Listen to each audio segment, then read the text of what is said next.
Look at what we have going on above us today. This is amazing. You can see a lot of the activity above. And I wouldn't be surprised if I see something fresh as I'm shooting. On the way up to Connecticut, going to a presentation. Jeff Brady, Pauline Cantwell, and Cindy, I can't remember her last name, sorry, but Cindy Pikulis. And they're giving a presentation at the Greenwich Library today.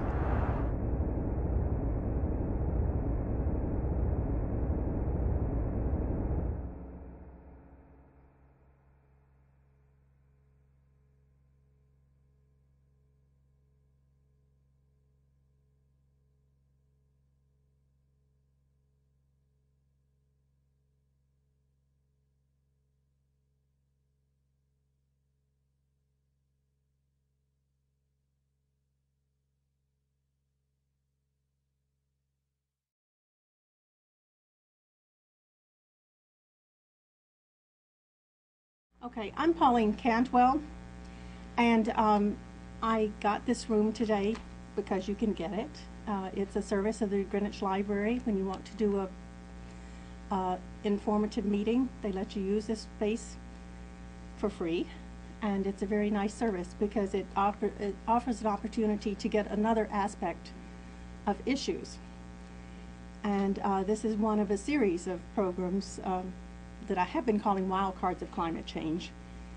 But today we're talking about who owns the weather. And so I have led a peace caucus at the UN since '94. And I've been bringing the military issues to the table of the different fora there, to the Copenhagen Summit on Social Development in '94, and the Habitat Conference in Istanbul in '95, and the 10-year follow-up to the Rio Environmental Conference, which was in Johannesburg, and we're coming up on the 20-year follow-up. And I have learned that the military is never on the table at the UN. They just don't talk about the military, and they purposely leave it off. So I carry this bag around with the elephant on it. Somebody asked me the other day why I was carrying this elephant bag, and I thought, you know why? Because it's the elephant in the room that nobody wants to talk about. And the military is the worst polluter in the world and the most expensive of all sectors. So if we don't talk about military, we can't really talk about how do we solve the budget problems, how do we solve the environmental problems. And I have been particularly concerned about the deliberate manipulation of weather and climate by military. And I believe that these climate mitigation programs began in the minds of our weapons engineers at Lawrence Livermore, Edward Teller, Lowell Wood, and that it is in fact a cover for a military program they're doing, and I honestly think they're creating an artificial ionosphere.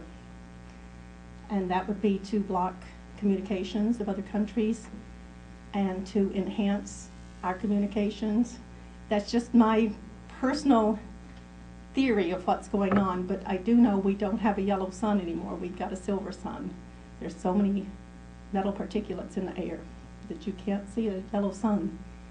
And I do know that NASA and Navy have shot rockets from Wallop Island, Virginia, and one went over my house in Old Greenwich a year ago, September 19th, spraying aluminum oxide, and they tweeted it, that they were going to be doing this. So they're getting very open about what they're doing. And then they said they would perturb it.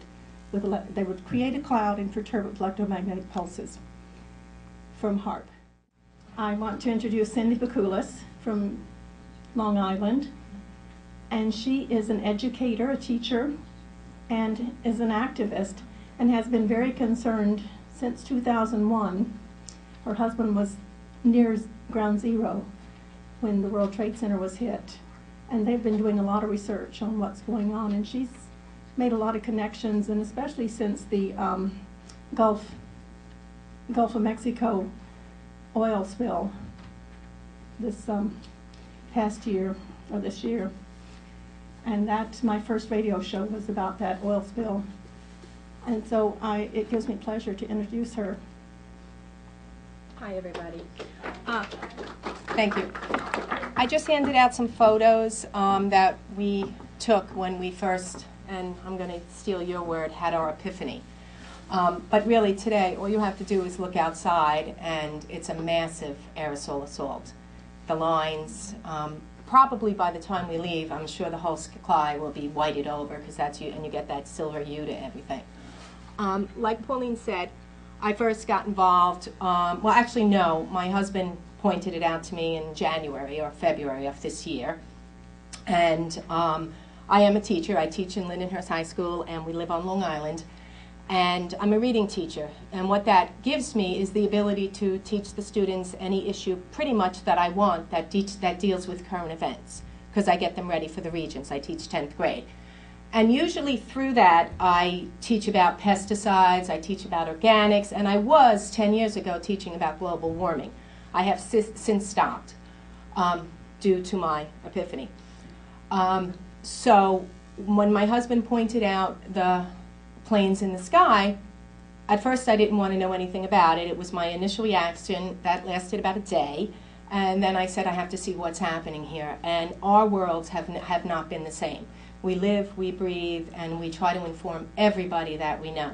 And like Pauline said, my husband was at 9/11, and he had his epiphany, I believe, about the state of the world back then, and he did a lot of research, made DVDs, and tried to tell people, and we were unfortunately confronted with a lot of what we're confronted with now. You know, you talk for a few minutes and then the eyes glaze over, and then nobody really, because it is a huge thing to comprehend, to think that they're doing this, why are they doing this, you have all these questions, and we're all so busy with the stress that's going on in our lives on a daily basis. But like Pauline said, when the Gulf War, the Gulf War feels like that, when it happened in the Gulf, the accident, I just was like, what now? And I went on a massive research, and I started researching the aerosol program and everything else, and I started noticing that there were a group of corporations that seemed to be involved in everything. They had their hands on everything. So one of the things that I found out, and I started looking at, and I called it the smoking gun,